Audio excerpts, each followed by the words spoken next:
Bonjour, c'est Wihan Benjeloun, psychologue clinicienne.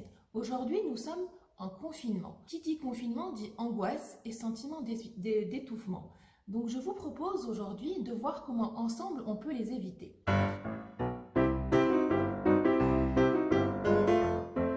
En période de confinement, on nous retire de 3 choses indispensables à notre vie, qui sont le besoin d'intimité, le besoin de socialisation et le besoin de liberté.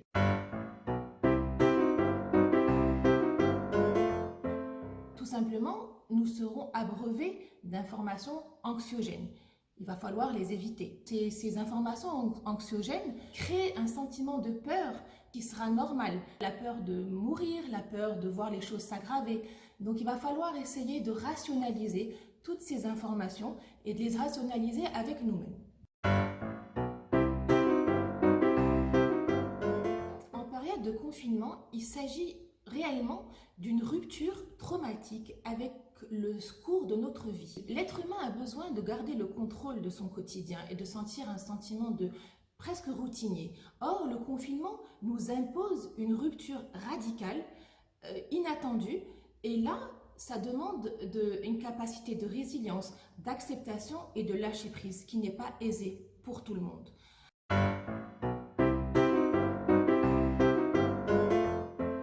Je remarque en ce moment, dans mes consultations téléphoniques avec mes patients, certains me parlent d'emprisonnement. Parce que c'est vrai, nous sommes enfermés entre 4 murs, on n'a pas le droit de sortir, on n'a pas le droit de voir les gens. Là, on n'est pas sanctionné, on n'est pas en train de payer une dette, mais au contraire, nous sommes en train de vivre un moment historique où on doit tous se protéger, pour nous, se protéger nous, mais aussi nos voisins, nos amis, notre famille. Donc, gardons en tête que c'est un moment de solidarité et que l'on doit vraiment rester positif. Pour éviter ces sentiments d'angoisse, d'étouffement, je vous propose d'organiser votre quotidien de manière à ne pas subir votre journée, mais au contraire de faire des choses qui vont vous occuper. Je vous propose de faire des choses que vous allez réussir et pas des choses qui vont vous mettre en situation d'impuissance. Faites des choses que vous avez eu envie de faire depuis longtemps, mais vous n'avez pas eu le temps de le faire. Et puis, je vous propose aussi d'éviter de voir trop les informations toxiques.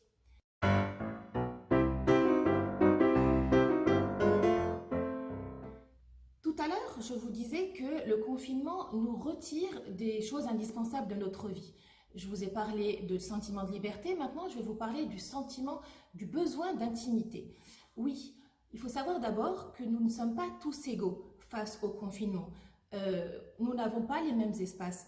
Donc, c'est sûr que ça sera plus facile pour ceux qui habitent une villa que ceux qui habitent un appartement. Mais n'empêche qu'il va falloir organiser notre espace, notre temps, de manière à ce que chacun respecte les besoins des autres et notamment ce besoin d'intimité. Donc, il faut organiser notre quotidien de manière à ce qu'on puisse avoir des moments en famille ensemble et des moments d'intimité où on s'isole, respectez-les.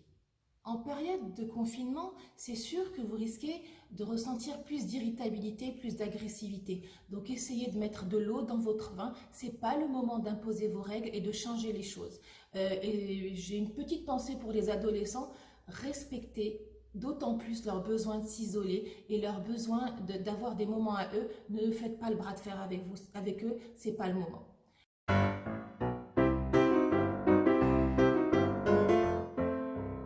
Le confinement nous retire aussi de la socialisation.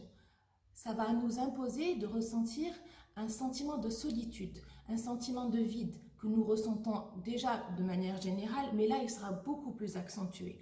Alors je vous propose de faire des choses qui vont vous amener à rester connecté aux autres, même si vous êtes confiné.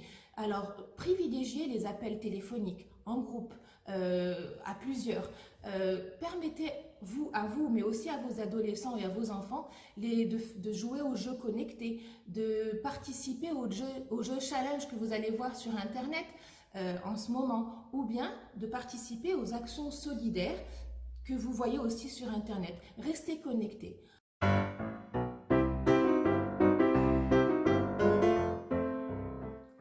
Voilà, j'espère vous avoir aidé à mieux appréhender notre confinement. Je reste connectée à vous et à très bientôt.